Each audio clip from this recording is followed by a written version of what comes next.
اور جب پریشانی آتی ہے تو پھر یہ سمجھ نہیں آتی کہ اب کریں کیا، اب اس کا حل کیا ہے. تو سب سے پہلے تو ہم مختصراً یہ دیکھیں گے کہ پریشانیاں آتی کیوں، ہماری زندگی میں مشکلات کیوں آتی، تکلیفیں کیوں آتی. ہم سب یہ اچھی طرح جانتے ہیں کہ اللہ سبحانہ وتعالیٰ نے اس دنیا میں ہمیں آزمانے کے لیے بھیجا ہے، کہ ہمارا امتحان لیا جائے. کس بات کا؟ کہ ہم میں سے کون اچھے کام کرتا ہے. عام حالات میں ہم اچھے کام کرتے رہتے ہیں جتنا بھی ہمیں معلوم ہوتا ہے، لیکن جب ہمیں کوئی مشکل آتی ہے تو اس میں پھر دو طریقے ہوتے ہیں. یا تو ہم پہلے سے زیادہ اچھے ہو جاتے ہیں، اللہ سبحانہ وتعالیٰ کی طرف رجوع کرتے ہیں، اللہ سے دعائیں کرتے ہیں، صدقہ خیرات کرتے ہیں، نیک اعمال کرتے ہیں، ذکر اذکار کرتے ہیں، اور ہم اللہ تعالیٰ کے زیادہ قریب ہو جاتے ہیں، اور ایک طرح سے ہم اس امتحان میں کامیاب ہو جاتے ہیں. اور بعض اوقات ایسا بھی ہوتا ہے، بعض لوگ اللہ سے ناراض ہو جاتے ہیں اور جو کچھ کر رہے ہوتے ہیں وہ بھی چھوڑ دیتے ہیں اور وہ سیدھی راہ سے بہت دور نکل جاتے ہیں. تو ہمیں یہ یاد رکھنا چاہیے کہ یہ دنیا امتحان کے لیے ہے، اور اس میں انسان کا مختلف طریقوں سے امتحان ہوتا رہے گا. اللہ سبحانہ وتعالیٰ نے قرآن مجید میں خود بھی فرمایا وَلَنَبْلُوَنَّكُمْ بِشَيْءٍ مِّنَ الْخَوْفِ وَالْجُوعِ وَنَقْصٍ مِّنَ الْأَمْوَالِ وَالْأَنفُسِ وَالثَّمَرَاتِ وَبَشِّرِ الصَّابِرِينَ الَّذِينَ إِذَا أَصَابَتْهُمْ مُصِيبَةٌ قَالُوا إِنَّا لِلَّهِ وَإِنَّا إِلَيْهِ رَاجِعُونَ أُولَٰئِكَ عَلَيْهِمْ صَلَوَاتٌ مِّن رَّبِّهِمْ وَرَحْمَةٌ وَأُولَٰئِكَ هُمُ الْمُهْتَدُونَ. ہم ضرور تمہیں آزمائیں گے ساتھ کسی بھی چیز کے، خوف میں سے، بھوک میں سے، مال، جان، پھلوں کی کمی میں سے، اور خوشخبری دے دیجیے صبر کرنے والوں کو کہ جب ان پہ مصیبت آتی ہے تو وہ کہتے ہیں انا للہ و انا. ایسے لوگوں پر رب کی رحمتیں ہوتی، نوازشیں ہوتی، اور ایسے لوگ ہدایت یافتہ ہوتے ہیں، یعنی اپنے امتحان میں کامیاب ہو جاتے ہیں. تو پہلی بات تو یہ کہ یقینی طور پر تکلیفیں آئیں گی، ایک ختم نہیں ہوتی تو ایک اور آگے آ جاتی ہے، ایک امتحان سے انسان نکلتا ہے تو ایک دوسرا امتحان آ جاتا ہے. دوسری اہم بات یہ ہے کہ بعض اوقات تکلیفیں انسان کے اپنے ہاتھ کی کمائی کا نتیجہ ہوتی. قرآن مجید میں آتا ہے وَمَا أَصَابَكُم مِّن مُّصِيبَةٍ فَبِمَا كَسَبَتْ أَيْدِيكُمْ وَيَعْفُو عَن كَثِيرٍ. اور جو بھی تمہیں کوئی مصیبت پہنچی تو اس کی وجہ یہ ہے جو تمہارے ہاتھوں نے کمایا، اور وہ بہت سی چیزوں سے درگزر کر جاتا ہے. تو بہت دفعہ ہم پر آنے والی کوئی مصیبت، کوئی تکلیف، کوئی دکھ، کوئی بیماری، کوئی غم ہمارے اپنے گناہوں کا نتیجہ ہوتا ہے، ہمارے اپنے اعمال کی وجہ سے ہوتا ہے. اب اس میں انسان کو پہچاننے کی ضرورت ہوتی ہے کیونکہ عموماً جو تکلیف ہوتی ہے وہ عمل سے ملتی جلتی ہوتی. مثلاً اگر کوئی شخص والدین کا نافرمان ہوتا ہے، اپنے ماں باپ کی کیئر نہیں کرتا، خصوصاً ان کے بڑھاپے میں، تو پھر ایسی اولاد جب جوان ہوتی ہے تو اللہ سبحانہ وتعالیٰ دنیا میں ہی، اور خصوصاً جوان ہونے کے بعد جب وہ بڑھاپے کی عمر کو پہنچتی ہے تو ان کو ان کا بدلہ دنیا میں ہی دے دیتے ہیں، ان کی اولاد کی نافرمانی کی شکل میں. اور والدین کی فرما برداری اور والدین کے ساتھ حسن سلوک کا نتیجہ کیا ہوتا ہے کہ انسان کو دنیا میں اللہ سبحانہ وتعالیٰ اولاد کی طرف سے آنکھوں کی ٹھنڈک نصیب کرتا ہے. اسی طرح ہم دیکھتے ہیں کہ بعض بیماریاں، ان میں کیا ہوتا ہے، جسمانی بیماریاں، جیسے ہم اپنی جان پر خود ہی ظلم و زیادتی کرتے ہیں، ایسی چیزیں کھا لیتے ہیں یا پھر کوئی ایسے کام کرتے ہیں کہ جس کی وجہ سے ہمارا جسم بیمار پڑ جاتا ہے. تو ہمارے اپنے ہاتھوں کی کمائی. بعض اوقات یہ بھی ہوتا ہے کہ ہم کھانے پینے میں تو بہت احتیاط کرتے ہیں، لیکن کچھ اور ایسے اللہ کی نافرمانی کے کام کر رہے ہوتے ہیں، جیسے کمائی ہی حلال کی نہیں، اس کے اندر گڑبڑ ہے، یا پھر یہ کہ کسی کا حق مارا ہوا ہے، کسی پہ ظلم و زیادتی کی ہوئی ہے. ہمارے معاشرے میں کتنا عام ہے یہ کہ جب والدین فوت ہو جاتے ہیں تو اولاد میں سے جو طاقتور ہوتا ہے وہ دوسرے بہن بھائیوں کا حق مار لیتا ہے، اس کو دبا کے بیٹھ جاتا ہے، ان کو حصہ نہیں دیتا، یا دیتا ہے تو صحیح طور پر انصاف کے ساتھ نہیں دیتا.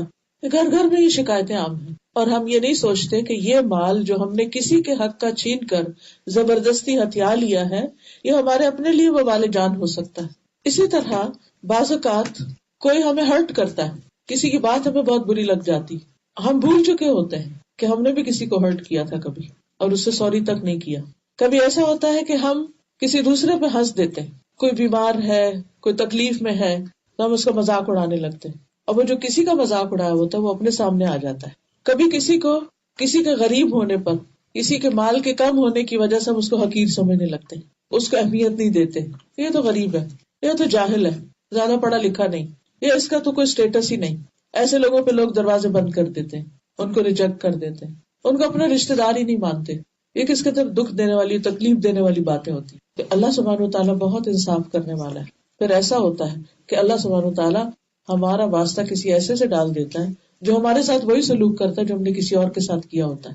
تو جب بھی کوئی تکلیف آئے، جب بھی کوئی پریشانی ہو، اس وقت انسان کو یہ سوچنا چاہیے کہ یہ کیوں آئی، کہیں ایسا تو نہیں کہ میرے اپنے ہی ہاتھوں کی کمائی ہے.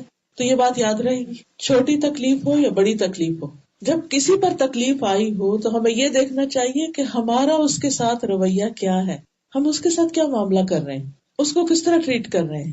کہ بعض اوقات ایسا ہوتا ہے نا کہ کوئی بیمار ہوتا ہے تو ہم اس کو ڈانٹنا شروع کر دیتے، کیوں یہ کھایا تھا، کیوں یہ کیا تھا، اور پھر وہ مصیبت ہم پہ خود آ جاتی. ضروری نہیں ہوتا کہ کسی پر جو تکلیف آئی ہے اس کا انالیسس کرنا شروع کر دیں اور اس کو تان و تشنیع کریں. ہمیں یہ دیکھنا چاہیے کہ ہم پر جو آیا ہے یہ کیوں آیا ہے اور اب اس کا ازالہ اور اس کا علاج کیسے کریں. اسی طرح ایک اور وجہ یہ ہوتی ہے کہ انسان اللہ کے ذکر، اللہ کی عبادت اور اللہ تعالیٰ کے حقوق ادا کرنے سے گریز کرتا ہے، ان کی طرف توجہ نہیں کرتا، جس کی وجہ سے انسان کی دنیا کی زندگی میں تنگی آ جاتی. نہ نماز وقت پر ہے، نہ زکوٰۃ ادا کرنے کی فکر ہے، نہ حج کی پرواہ ہے. یعنی اللہ سبحانہ تعالیٰ کے ذکر کی، اللہ کی یاد اور اللہ کے حقوق کی جتنی بھی قسمیں ہیں ان میں کوتاہی بھی انسان کے لیے مشکلات کا باعث بنتی ہے. ایسا کیوں ہوتا ہے؟ کیونکہ اللہ سبحانہ تعالیٰ اپنے بندے پر مہربان ہے. وہ چاہتا ہے کہ آخرت کی تکلیف سے پہلے دنیا کی تکلیف میں مبتلا ہو کر یہ شخص واپس پلٹ آئے، توبہ کرے، اللہ کی طرف رجوع کرے، اللہ کا ذکر کرے، اللہ کو یاد کرے. قرآن مجید میں آتا ہے وَمَنْ أَعْرَضَ عَنْ ذِكْرِي فَإِنَّ لَهُ مَعِيشَةً ضَنْكًا وَنَحْشُرُهُ يَوْمَ الْقِيَامَةِ أَعْمَى. جو کوئی میرے ذکر سے منہ موڑے گا میں اس کی زندگی تنگ کر دوں گا اور قیامت کے دن اس کو اندھا اٹھاؤں گا. تو اللہ کی یاد سے منہ موڑنا، اللہ کی یاد سے بے پرواہ ہونا، اللہ کی کتاب کو چھوڑ دینا انسان کے لیے مشکلات اور پریشانیوں کا باعث بنتا ہے. کیونکہ جب انسان اللہ کی یاد سے منہ موڑتا ہے تو اس کی وجہ سے شیطان اور برے ساتھی اس پہ مسلط ہو جاتے ہیں. ابھی آپ نے مغرب کی نماز میں جو تلاوت سنی ہوگی، کتنی خوبصورت تلاوت تھی کہ اللہ ولی الذین آمنوا یخرجہم من الظلمات الی النور. اللہ ایمان والوں کا دوست ہے، انہیں اندھیروں سے نکال کے روشنی کی طرف لاتا ہے. والذین کفروا اولیاءہم الطاغوت. اور وہ لوگ جنہوں نے کفر کیا ان کے دوست طاغوت ہیں، شیاطین ہیں. یخرجونہم من النور الی الظلمات.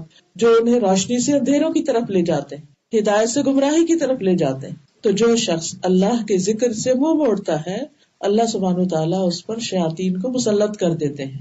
من یعش عن ذکر الرحمن نقیض له شیطانا فهو له قرین وانہم لیصدونہم عن السبیل ویحسبون انہم مہتدون. اور جو شخص رحمان کے ذکر سے آنکھیں بند کر لیتا ہے ہم اس پر ایک شیطان مسلط کر دیتے ہیں جو اس کا ساتھی بن جاتا ہے، اور بے شک وہ ضرور انہیں اصل راستے سے روکتے ہیں اور وہ سمجھتے ہیں کہ وہ سیدھی راہ پہ جا رہے ہیں. یہاں تک کہ جب وہ ہمارے پاس آئے گا تو کہے گا اے کاش میرے اور تیرے درمیان 2 مشرقوں کا فاصلہ ہوتا، بس وہ برا ساتھی ہے. اب دیکھیے کہ شیطان کے مسلط ہونے کی علامتیں کیا ہوتی ہیں کہ انسان کا نیکی کے کاموں میں دل نہیں لگتا، اس کا ذکر کی مجلسوں سے دل اچاٹ ہوتا ہے، قرآن پڑھنے کا دل نہیں کرتا، نماز میں دل نہیں لگتا، کوئی درس و تدریس کی مجلس ہو تو وہاں جانے کو دل نہیں کرتا. اور یہ تو وہ شیطانی اثر ہوتا ہے کہ جو ہمیں نظر نہیں آتا، جو ویزیبل نہیں ہوتا. بعض اوقات ایسا بھی ہوتا ہے کہ واقعی جنات جو ہیں وہ انسانوں پہ مسلط ہو جاتے ہیں، خاص طور پر اگر طہارت کا اہتمام نہ کیا جائے، پاکیزگی کا خیال نہ کیا جائے، پروٹیکشن کے لیے اذکار وغیرہ نہ پڑھے جائیں. کیونکہ جو ذکر ہوتا ہے نا، اس کے بارے میں حدیث میں آتا ہے کہ جب انسان ذکر کرتا ہے تو ایک محفوظ قلعے میں آ جاتا ہے، شیطان اس کے اوپر اثر نہیں کر سکتا. لیکن آپ دیکھیں ہر گھر میں کوئی نہ کوئی ایسی کہانی ہے، کہیں اس کے رشتے دار میں، کبھی کہیں بچے میں، کہیں بڑے میں، کہیں کیا ہے، اس پر سایہ ہے، اس پہ جادو ہے، اس پہ نظر ہے، اس پہ جن ہے. یہ کیوں ہے؟ انہیں کیسے جرأت ہوگی کہ آئیں؟ اس کی وجہ کیا تھی؟ قرآن یہ بتاتا ہے جو رحمان کے ذکر سے غفلت برتتا ہے اس پر ہم شیطان مسلط کرتے ہیں اور وہ اس کا ساتھی بن جاتا ہے اور پیچھے پڑ جاتا ہے اس کے. اور ان سے بچنے کا طریقہ بھی کیا ہے پھر کہ ان سے انسان کیا کرے؟ اللہ کے ذکر سے مدد لے. پھر اسی طرح جب انسان اللہ کی عبادت سے روگردانی کرتا ہے تو انسان کی محتاجی اور فقر اس کے احساس میں اضافہ ہو جاتا ہے کہ میرے پاس کچھ نہیں ہوتے ہوئے بھی انسان کے اندر مالی محتاجی اور کمی کا ایک خوف لاحق ہو جاتا ہے اس کو.